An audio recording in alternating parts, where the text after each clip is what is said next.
माध्यमिक विभागातर्फे आपल्याला ऑनलाईन शिक्षणाचा फायदा घेता येत आहे.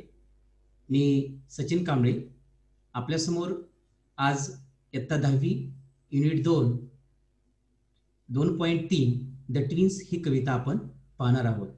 विद्यार्थी मित्रांनो, this poem is very humorous poem written by Henry Sambrook Leigh. विद्यार्थी मित्रांनो, जेव्हा आपण कविता पाहतो त्या कविता शिकण्या अगोदर जी चिटचॅट ऍक्टिव्हिटी असते, वॉर्मिंग अप ऍक्टिव्हिटीज असते, it is very important for to develop our speaking skill and dialogue writing. आपल्याला चिटचॅटमध्ये पहिली ऍक्टिव्हिटी दिलेली आहे या ठिकाणी. 2 babies born at the same time are called twins. Guess and share who are. म्हणजे बघा, जेव्हा एकाच मातेच्या पोटी 2 बाळं जन्म घेतात तेव्हा त्यांना आपण ट्विन्स म्हणतो, जुळे म्हणतो. मराठीमध्ये आपण त्याला ट्विन्स म्हणतो, जुळे. मग आपल्याला guess and share who are. तर what is mean by triplets. Triplets म्हणजे काय? जेव्हा 3 मुलं एकाच वेळी मातेच्या पोटी जन्म घेतात तेव्हा आपण ट्रिपलेट्स म्हणतो. 3 babies born at the same time that are called triplets. म्हणजेच क्वाड्राप्लेट्स म्हणजे काय गेस करायचे. आता क्वाड्राप्लेट्स आपण बघतोय या ठिकाणी. 4 babies born at the same time that are called quadruplets. What is mean by quintuplets. Quintuplets म्हणजे काय तर पाहूया चित्रामध्ये आपण. There are 5 babies. It means when 5 babies born at the same time that are called quintuplets. म्हणजे आपण जुळं म्हणतो, तिळं म्हणतो, क्वाड्रप्लेट्स चौगुणा म्हणतो, पंचगुणा म्हणतो. म्हणजे आपण आपल्या डे टू डे लाईफमध्ये मोस्ट ऑफ ट्विन्स पाहतो. बरेच सिनेमा पण आलेले आहेत. ते सिनेमामध्ये पण आपण फॉर एक्झाम्पल आपण जुळवा हे सिनेमा पाहिलेले. ह्याच्यामध्ये जुळ्या व्यक्तींवर आधारित सिनेमे आहेत. आपल्या जीवनामध्ये जेव्हा हे जुळे आपल्याला पाहायला मिळतात तेव्हा त्यांचं लाईफ कसं असेल हे सगळं या कवितेमध्ये कवीनं आपल्याला विडंबनात्मक दाखवलेलं आहे. नेक्स्ट, इमेजिन ऍक्टिव्हिटी आपण बघतोय. Imagine you had an identical twin brother or sister. Image and share with your classmates what pranks you two would play on your friends, elders in the family and even the school. म्हणजे विद्यार्थी मित्रांनो, असं समजायचंय की तुम्ही बहीण किंवा भाऊ एकमेकासारखे दिसतात. कल्पना करायची तुम्हाला. आणि कुटुंबातील व्यक्तीबरोबर किंवा शाळेमध्ये तुम्ही इतरांची थट्टा मस्करी कशी कराल असा या ठिकाणी तुम्हाला प्रश्न विचारला गेलेला आहे. विद्यार्थी मित्रांनो, तुम्ही कसं कराल असं जेव्हा विचारलं जातं that time we must write the sentence I would. म्हणजे कसं म्हणता येईल बघा की I would make the any mistakes and my father would scold to my brother. म्हणजे मी चुका करेल, माझे वडील त्याला हे करतील. किंवा blame your twin brother or sister for any type of mistakes. तुमचे हे उत्तर वेगवेगळे येऊ शकतात. या ठिकाणी पर्सनल रिस्पॉन्स आहे तुमचा. शाळेमध्ये पण तसंच आहे. I would beat my students friends in the class and teacher would give punishment to the twins brother. असंही होऊ शकतं. म्हणजे one makes mistake in the class and point his finger at the other. अशी वेगवेगळी उत्तरं तुमची ह्या chitchat ऍक्टिव्हिटीमध्ये येऊ शकतात. ऍक्च्युली ही ऍक्टिव्हिटी ही वर्गात समोरासमोर घेतल्यानंतर खूप मजेशीर ऍक्टिव्हिटीज आहे. So I hope you understood. Student, now next study the following pair of groups of words. Cup and needle and thread, birds and beast, take a risk, sip tea or coffee, hide and seek, etc. These are sets of words that more than often go together and occur together. We call such as sets collections. म्हणजे कॉलोकेशन्स कशाला म्हणायचे या ठिकाणी. इंग्रजीमध्ये असे काही शब्दांचे गट असतात, संच असतात, ते नेहमी एकमेकांसोबत बरोबरीने येत असतात. तेव्हा त्यांना आपण कॉलोकेशन्स असं म्हटलं जातं. मग ऍक्टिव्हिटी तुम्हाला अशी आहे, insert the proper words from the bracket to from collocations. या ठिकाणी शब्द दिलेले आहेत. ॲफ्रॉ, time, defect, clothes, honours, necessary, role, interview, morning, cold.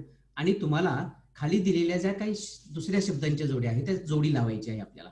Activity already I have given directly answer because of our time. Absolutely necessary, job interview, early morning, अशा पद्धतीचे quickly म्हणजे एका शब्दासोबत येणारे शब्द त्याला आपण कोलोकेशन्स म्हटलं जातं. आपण इंटरनेटवरती गो टू इंटरनेट आणि सर्च करा कोलोकेशन्स, तुम्हाला बऱ्याचपैकी कोलोकेशन्स मिळतील. कोलोकेशन्समुळे काय होतं, to develop our vocabulary, improve our vocabulary, आपली व्होकॅब्युलरी डेव्हलप होते. अशा पद्धतीने तुम्ही इंटरनेटवरती जाऊन तुम्हाला काय करायचं आहे, कोलोकेशन शोधायचे आहेत. Next activity exaggeration. या ठिकाणी एक्झॅजरेशन म्हणजे काय, ओव्हरस्टेटमेंट त्याला आपण म्हणतो. ओव्हरस्टेटमेंट ऑफन कस ह्युमर, म्हणजे एखादी गोष्ट मुद्दामहून विनोद करण्यासाठी जेव्हा वापरली जाते ना, तेव्हा तिथं एक्झॅजरेशन किंवा ओव्हरस्टेटमेंट, हायपरबोल असं म्हणतो आपण. मग या ठिकाणी उदाहरण दिले बघा, she is thin as a pin. बघा या ठिकाणी हसायला येते, ओव्हरस्टेटमेंट आहे का नाही बाळांनो, की ती टाचणीसारखी बारीक आहे, टाचणी एवढी बारीक आहे. He has a P sized brain, म्हणजे त्याचा मेंदू वाटाणे एवढा आहे. किती हायपर ओव्हरस्टेटमेंट केलेला आहे. माय शूज आर किलिंग मी, माझे बूट मला मारतात, चावतात. या ठिकाणी काय केलेलं आहे, ओव्हरस्टेटमेंट केलेलं आहे. When such exaggerated lines occur in poetry, they are example of the figure of speech hyperbole and this is the theme of our poetry. लक्षात ठेवा, एखाद्या कवितेमध्ये जेव्हा हे मुद्दामून हसवण्यासाठी असे काही वाक्य टाकलेली असतात तेव्हा तिथं हायपरबोल हा फिगर ऑफ स्पीच होतो, म्हणजे अतिशयोक्ती अलंकार या ठिकाणी होतो. म्हणजे आपण बघा बऱ्याच वेळेस ऐकतो की मैं तुम्हारे लिए चांद तारे तोड लावूंगा, अतिशयोक्ती अलंकार आहे. वास्तव अवास्तव म्हटलं जातं, अवास्तव जे आहे ते वास्तवाला दाखवलं जातं. मग आपल्याला ऍक्टिव्हिटी पूर्ण करायची. Complete the following examples. Complete the following examples of hyperbole using words from the bracket below. Horse, lion, death, an ocean, turn, second and help या शब्दांचा वापर करून तुम्हाला खालचे वाक्य काय करायचे, हायपरबोल मध्ये करायचे. She wept dash dash of tears. The hungry man ate a dash dash food. He runs faster than dash dash. I am freezing to. I shall overcome in just. ह्या वाक्यांमध्ये हायपरबोल वरचे शब्द टाकल्यानंतर हायपरबोल, आपण म्हणतो काय ती बकेट भरून बादली भरून रडली हो, अतिशयोक्तीपणा झाला या ठिकाणी. म्हणजे या ठिकाणी डायरेक्ट उत्तर तुम्हाला देतोय. ओशियन, अ टन परिमाण आहे, horse, death and second. She wept ocean of trees. The hungry man ate a ton of food. He runs faster than a horse. म्हणजे बघा या ठिकाणी सगळं अतिशयोक्ती अलंकार आहे आणि आपली ही कविता पूर्ण हायपरबोल वरती आहे, अतिशयोक्ती अलंकार केले, ह्युमरियस, बिकॉज ऑफ ह्युमरियस. तर let's see now our humorous poem the twins. The twins ही कविता आता आपण पाहणार आहोत. This poem is written by Henry Sambrook Leigh. Henry Sambrook ले यांनी ही कविता लिहिलेली आहे. हेनरी सॅम्बुर्ग ले was born on 29th March 1837 and died 16 June 1883. आपल्याला परीक्षेमध्ये फक्त लेखकाचं नाव इम्पॉर्टंट आहे. Just for information, born and dead I will give you here. Okay, now let's see the first stanza of the poem. In form and feature, face and limb, I grew so like my brother that folks got taking me for him, and each for one another. It puzzled all our kith and kin. It reached a fearful pitch, for one of us was born a twin, yet not a soul knew which. विद्यार्थी मित्रांनो, first stanza काय सांगतो या ठिकाणी, in form and feature, face and live, I grieve so like my brother. First words आपण पाहतो या ठिकाणी. फॉर्म अँड फीचर्स म्हणजे काय, रूप व चेहरेपट्टी. टेकिंग म्हणजे काय, या ठिकाणी मिस्टेकिंग असा शब्द, चुकून एकाला दुसरा समजणे. किथ अँड किन, नातेवाईक. पिच म्हणजे काय, या ठिकाणी हाईट, लिमिट, मर्यादा असा या ठिकाणी अर्थ दिलेला आहे. In form and feature, face and लिम, I grieve so like my brother. म्हणजे कवी या ठिकाणी म्हणतोय की मी माझ्या भावासारखा पूर्ण शरीराने, अर्थात चेहऱ्याने, नाकाने, डोळ्याने सारखेच, म्हणजे दोघात कसलाही फरक नाही, असेच वाढलो आहे. That fox got taking me for him and each for one another. म्हणजे लोक इतके आमच्या साम्यामुळे नेमकं तो कोण आहे आणि मी कोण आहे हे कळत नसायचं लोकांना. It puzzled all our kith and किन. It reached fearful pitch. त्यामुळे नातेवाईक असोत किंवा मित्रमंडळी असोत नेहमी आमच्या गोंधळात पडायचे की कोण आहे, दोघांपैकी आम्ही कोण आहोत. For one of us was a born twin yet not a soul knew which. एवढा गोंधळ असायचा की आमच्या मधला एक जण जुळा म्हणून जो जन्माला आलेला आहे तो कोण आहे हे अजून कोणाला सांगता येत नाही. म्हणजे अशा पद्धतीचा हा पहिला स्टँजा आपल्याला सांगतोय. It means this poem, the poet tells what difficulties or problem could be faced by identical twins. या कवितेमध्ये कवी सांगतो आहे की जुळे असण्याचा काय आम्हाला परिणाम आहेत किंवा काय समस्या आहेत हे सांगण्याचा प्रयत्न करतोय. In this stanza one speaker is a twin. म्हणजे या स्टांजामध्ये who describes how their troubles due to their similar features and their likeness, त्यांच्या साम्याबद्दल सांगत आहे.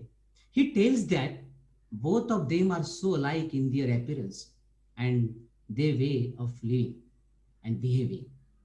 All the time they most and both of us misunderstood by the people, friend, teacher, even family members and relatives also. All the relatives were confused about deciding who the speaker is in or another who is. This confusion just lived throughout the life. म्हणजे आयुष्यभर त्या कवीला ह्या गोष्टींचा सामना करावा लागलेला आहे. काय सामना करावा लागेल, कोण आहे, कसं आहे, कुणालाही ओळखता येत नव्हता. कारण आम्ही एकसारखंच वागलेलो आहोत, एकसारखंच वाढलेलो आहोत, दिसण्यातलं साम्य आमचं सेम आहे. अशा पद्धतीने I hope you understood the first stanza of the poem. Next, one day to make the matter worse, before our names were fixed, as we were being washed by nurse, we completely mixed, and thus you see by fate's decree our rather nurse's whim, my brother John got christened me and I got christened him. बघा, या ठिकाणी difficult words आपण पाहूया. दुसऱ्या स्टँजामध्ये decree it means here order, फरमान काढणे, निवाडा काढणे, नियुक्त करणे. Whim afraid, a sudden change of mind, लहर येणे, हुकी येणे. क्रिजन इट मीन्स आपण आपल्या मराठी भाषेमध्ये बारसं म्हणतो. Name given to a baby at the naming ceremony, नामकरण करणे, अशा पद्धतीने अर्थ होतो.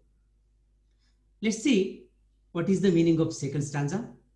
One day to make the matter worse, one day to make the matter worse, before our names were fixed, as we were being washed by nurse, we got completely mixed.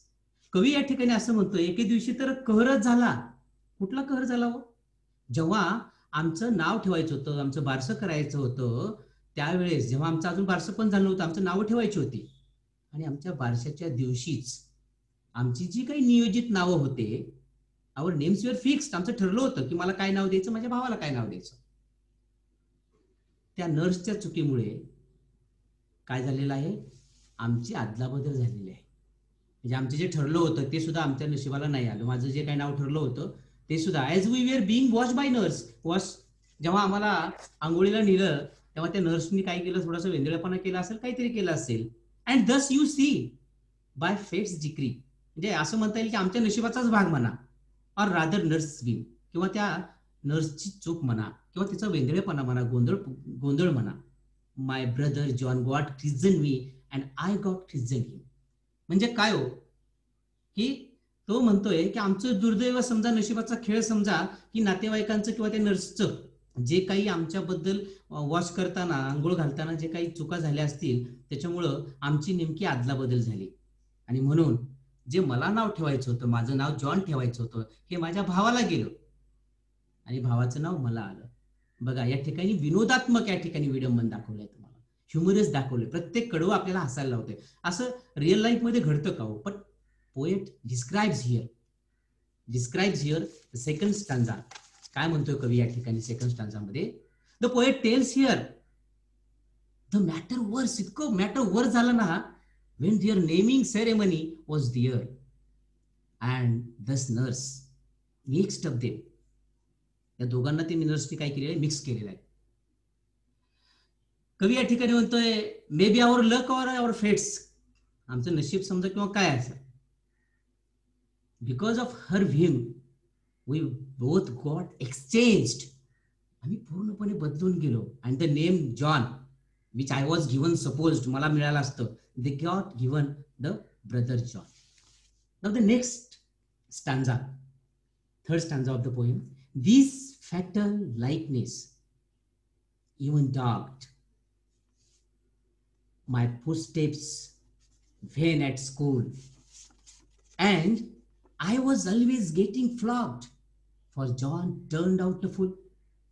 I put this question fruitlessly to everyone I knew. What would you do if you were me, to prove that you were you? बघा, मजेशीर या ठिकाणी कवीनं कडवत सांगितलं. या ठिकाणी before आपण answer meaning बघण्या अगोदर या ठिकाणी डिफिकल्ट वर्ड्स बघूया. Fatal it means harmful, leading to disaster or death, निर्णायक, हानिकारक. लाइकनेस म्हणजे साम्यपणा, सारखेपणा. डाउट, कंटिन्यू टू फॉलो, पिछा न सोडणारा. फ्लॉग्ड, बिटन, चोप बसणे. Fruitlessly, without producing any useful result, म्हणजे निरर्थक, अर्थ नसणे. So let's see the meaning of the third stanza. This fatal likeness even dogged my footstep when at school, and I was always getting flogged, for John turned out a fool. म्हणजे कवी या ठिकाणी म्हणतोय, आमच्या साम्यामुळं माझ्या आयुष्यामध्ये एवढ्या अडचणी आलेल्या आहेत, या गोष्टींनी माझा पिच्छा सोडला नाही. जेव्हा मी शाळेमध्ये देखील प्रवेश केलेला आहे, शाळेत प्रवेश केल्यानंतर देखील आम्ही दोघं कोण आहे ते लोकांना लवकर कळतच नसायचं, शिक्षकांना कळतच नसायचं.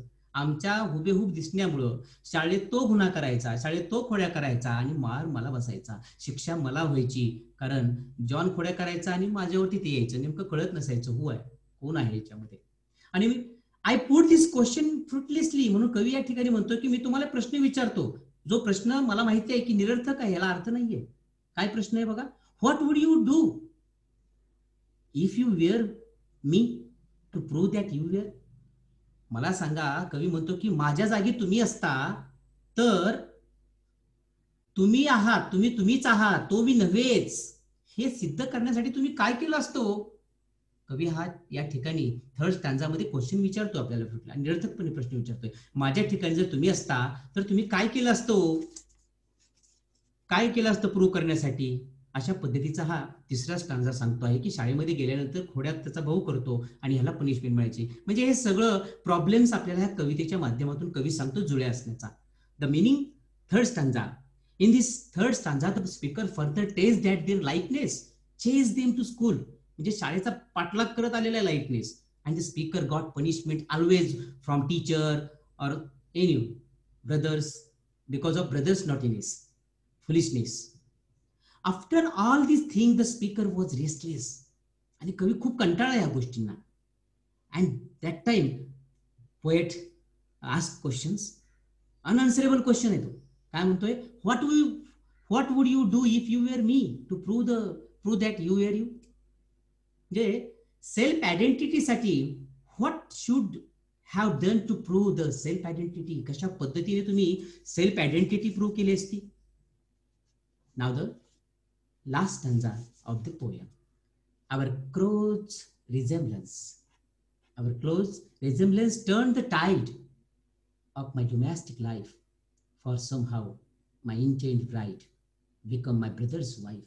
In fact, year after year the same absurd mistakes went on, and when I died the neighbors came and buried brother John.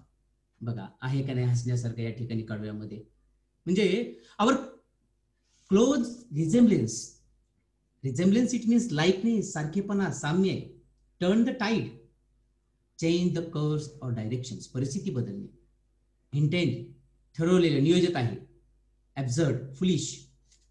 बघा, लास्ट स्टांजा या ठिकाणी खूप आपल्याला ह्युमरस म्हणजे विनोदी आहे, या ठिकाणी विडंबन केलेलं आहे. कवी म्हणतोय our close resemblance turn the tide of my domestic life. आमचं साम्य दिसण्यामुळे आमच्या जीवनामध्ये, वैयक्तिक जीवनामध्ये देखील इतके अडथळे निर्माण झाले. विच टाइप ऑफ अडथळे आपण नेक्स्ट लाईन मध्ये बघूया. For somehow my intended bride become my brothers wife. असं होतं का हो. परंतु कवीने या ठिकाणी विडंबनात्मक या ठिकाणी हास्य निर्माण करण्यासाठी केलेलं आहे, की कवी म्हणतोय काय कुणाच ठाऊक बाबा, पण जी मी मुलगी पसंत केली होती, जी माझी वधू होणार होती, ती माझ्या भावाची वधू झाली. बघा या ठिकाणी आहे का नाही hyperbole. For somehow my intended bride become my brothers wife. या ठिकाणी ह्युमरस आहे. हे पूर्ण कविताच आपली हायपरबोलवरती आहे. In fact year after year the same absurd mistakes went on. कवी म्हणतोय अशा वर्षानुवर्ष विचित्र घटना माझ्या जीवनामध्ये घडत आल्या, आमच्या दोघांच्या जीवनामध्ये घडल्या. त्यामुळे वेगवेगळे अनुभव आम्हाला हे बघावे लागले. या काही चुकांमुळे आम्हाला खूप वेगळे अनुभव आले. And when I died, the last line बघा काय मजेशीर आहे. And even I died the neighbours came and buried brother John. एवढंच नाही तर आमच्या सामने दिसण्यामुळे जेव्हा मी मृत पावलो तेव्हा शेजाऱ्यांनी माझ्या भावाचाच दफनविधी केला. हा किती मोठा हायपरबोल आहे बघा. म्हणजे actually day to day life मध्ये असं होत नाही. जरी जुळे असले तरी भावानं पसंत केलेल्या मुलीबरोबर तो भाऊ लग्न करत नाही, किंवा एखादा मृत पावला असेल तर लोक त्याला दफनविधी करत नाहीत. म्हणजे या ठिकाणी टोटली हायपरबोल या कवितेमध्ये दाखवलेला आहे. When I die the neighbours came and buried brother John, अशा पद्धतीने या ठिकाणी कवी म्हणतो आहे. It means the third stanza tells us, सांगतोय आपल्याला, full of being twin or looking twin, a likeness created seriously in their lives. When matter come to speaker's bride, जेव्हा कवी म्हणते की माझ्या लग्नाची वेळेस मॅटर येतोय, would be my wife would be my brother's, माझी जी बायको होणार होती ती माझ्या भावाची, married to his brother. Poet tells throughout the life the same ridiculous and senseless mistakes went on and went on. नेहमी ह्या रिडिक्युलस मिस्टेक माझ्या जीवनामध्ये गेल्या. म्हणजे डोमेस्टिक वैयक्तिक लाईफ मध्ये देखील मला ह्याचा पिक्चर सुटला नाही. Even till the end of life, last स्टँजामध्ये. एवढंच नाही तर एंड ऑफ द लाईफ कवी म्हणतोय people had confuse that who died. आणि लोक ह्या ठिकाणी कन्फ्यूज झालेले आहेत. आणि हुम टू बरी, कुणाला जाळायचं किंवा जो कुणाचा दफनविधी करायचा. And they buried John Wien the speaker died. आणि जेव्हा मी मेलो तेव्हा माझ्या भावाचा अंत्यविधी या लोकांनी केला, असं या ठिकाणी विडंबन सांगितलं आहे. द पोएट एक्झॅग्रेट हियर्स, या ठिकाणी हायपरबोल करतोय कवी. When the speaker says that the bride got married to his brother. मित्रांनो, it would not happen in day to day in their life. ट्विन्सच्या लाईफमध्ये, रिअल लाईफमध्ये असं घडत नसतं. परंतु या ठिकाणी हायपरबोल कवीने केलेला आहे. Because people may be confuse but not immature. लोक कन्फ्युज होऊ शकतात परंतु इमॅच्युअर नाहीये, त्यांना कळत नाही असं नाहीये. म्हणून this poem is full of humorous, अशी ही हसण्यासारखी कविता या ठिकाणी आपण पाहिलेले. When we see these 4 stanzas, जेव्हा आपण हे 4 स्टांजाज बघतो, it is full of humorous. I hope that you understood that. When we come to know summary of the poem, तेव्हा आपण समरीकडे वळूया. काय कळतं याच्यामधून आपल्याला? The poet tells about all type of difficulties or problems. कवी या ठिकाणी त्याचे डिफिकल्टीज, प्रॉब्लेम्स सांगतोय. कुड be faced by the identical twins. आणि ते कसं सांगतोय? फनी वेनी सांगतोय. वेगवेगळ्या हसवलं आपल्याला प्रत्येक कडव्यामध्ये. One of the twin is the speaker in this poem who describes how he got throughout his life troubles due to similar likeness किंवा आपण त्याला आपण म्हणू features मुळे. He tells the both of them like his dear's appearance, त्यांच्या साम्यामुळे. All the time they both were misunderstood by the people, friend, etc. अशा पद्धतीनं आपण या कवितेमध्ये समरी जेव्हा पाहतोय तेव्हा एक लक्षात येतं, the theme of the poem असं येते, the confusion just lead them through out life and that was the height of their confusion और देअर्स लाईकनेस. अशा पद्धतीनं साम्य असल्यानंतर कवीनं ह्या ठिकाणी सुंदर असं विडंबन केलेलं आहे. म्हणून the twins, it is a full of humorous poem written by Henry Sambrook Leigh. Henry सॅम्बुर्क लेनी ही कविता पूर्णपणे ह्युमरियस पद्धतीने, म्हणजे विनोदाच्या भूमिकेतून, जेव्हा आपण ऍक्टिव्हिटीमध्ये पाहिले चिटचॅटमध्ये, एक्झॅजरेशन जेव्हा ओव्हर स्टेटमेंट केलं जातं आणि हे कवितेमध्ये ओव्हर स्टेटमेंट जेव्हा येतं तेव्हा त्याला काय म्हटलं जातं, हायपरबोल अलंकार म्हटलं जातं. Hope that you understood this poem. Now come the question for 5 marks, appreciation of the poem. कवितेचे रसग्रहण करणे हे 5 मार्कासाठी आहे. कवितेवर आधारित प्रश्नांची उत्तरं 5 मार्कासाठी आणि ॲप्रिसिएशन ऑफ द पोयम हे 5 मार्कासाठी आहे. How to write, I have given here example of appreciation. Title, it is for half marks. Poet, it is for half marks. Rhyme scheme for 1 mark. Theme, it's called central idea for 2 marks and figure of speech, it is for only 1 marks. कशा पद्धतीने लिहिलं जावं, सुटसुटीत लिहा मित्रांनो, आपल्याला mark मिळवायचे आहेत. आणि हे सगळं समोर आहे. आपण जेव्हा कविता कंटिन्युअस वाचन कराल तेव्हा हे सगळं आपल्या समोर असणार आहे. टायटल द ट्विन्स आहे. Poet Henry Sambrook Leigh. पुन्हा पुन्हा सराव करा, नावामध्ये मिस्टेक होता कामा नये. राईम स्कीम काय आहे, ABAB, CD आणि central theme of the poem. या ठिकाणी 2 दिलेले आहेत, तुम्ही कुठलाही एक निवडू शकता आणि तुम्हाला जे सोपं वाटतं तशा पद्धतीने लिहा. The central theme of the poem is the confusion of identical twins and because of this what can a problem they had, whole life is explain in this poem. अशा पद्धतीने तुम्ही ॲप्रिसिएशन मध्ये सेंट्रल थीम लिहू शकता. This poem is about the problem faced by the twins in their whole life, a great confusion between twins because of fatal likeness. अशा पद्धतीचं central theme तुम्ही 2 मार्कासाठी सुटसुटीत, जास्त काही लिहित बसायचं नाही, मोजकं काय हवं आहे ते लिहायचं आहे. कारण हे 5 मार्क तुम्हाला डेफिनेटली मिळणारच आहेत आणि हे डेफिनेटली विचारलं जात आहे. हे आपल्या हातातल्या गोष्टी आहेत सगळ्या. We can do easily. And figure of speech, alliteration, hyperbole आणि पद. हायपरबोल बद्दल आपण पाहिलेलं आहे. अलिट्रेशन व्याकरण आणि कवितेमध्ये शिकत असताना आपल्याला मोस्टली पोएटिक डिव्हाइसेस जे आहेत ते तुम्ही चांगले समजून घेतले पाहिजेत.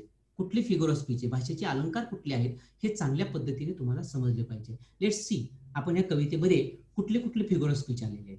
फिगर ऑफ स्पीच, हायपरबोल, अतिशयोक्ती अलंकार आपण पाहिलेले ऍक्टिव्हिटीमध्ये अगोदरच पाहिले की when a statement is over stated or exaggerated for the effect, the figure of speech is hyperbole. म्हणजे या अलंकारामध्ये एखादी घटना, विचार अतिशयोक्तीपणे पूर्ण सांगितले, म्हणजे फुगून सांगितले जाते. जे अवास्तव आहे, वास्तवात नसते, अवास्तव फुगून सांगितले असते. काय सुंदर दिसतो ना तो, काय भारी दिसतो ना तो, म्हणजे नसताना पण आपण थोडासा विनोद करण्यासाठी जेव्हा हायपर बोलवतो, म्हणजे या ठिकाणी अधिक फुगून सांगतो. अतिशयोक्ती अलंकार आहे ते.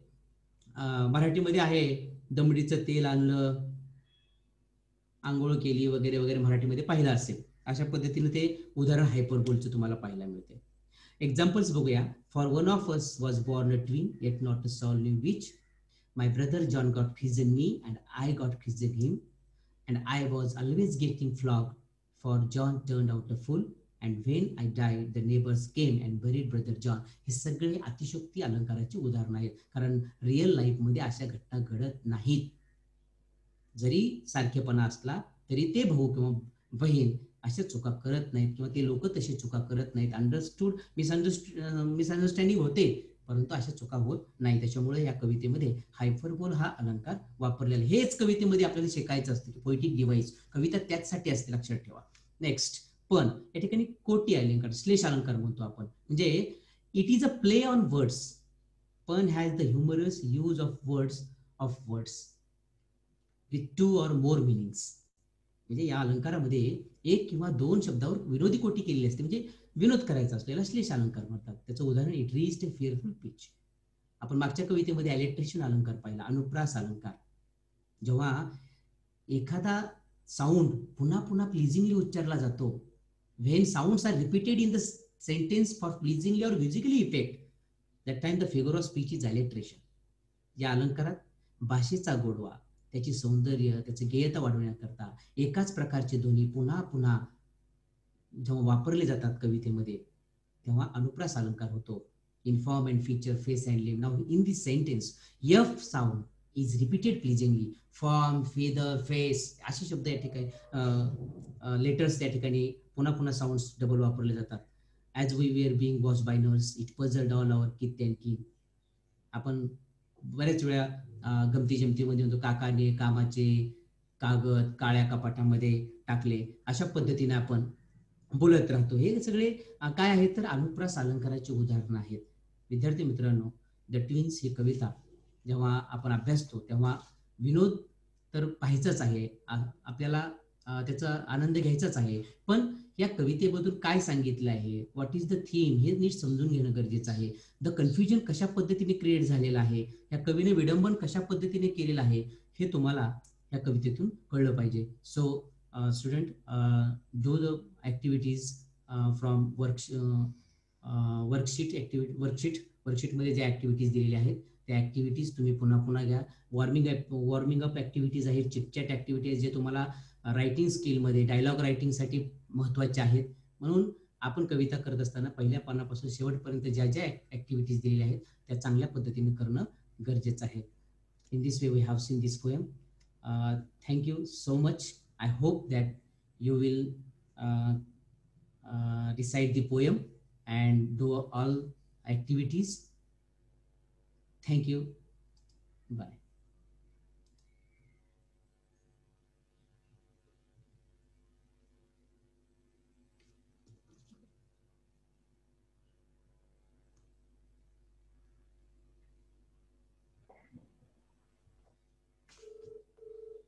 Magar sir.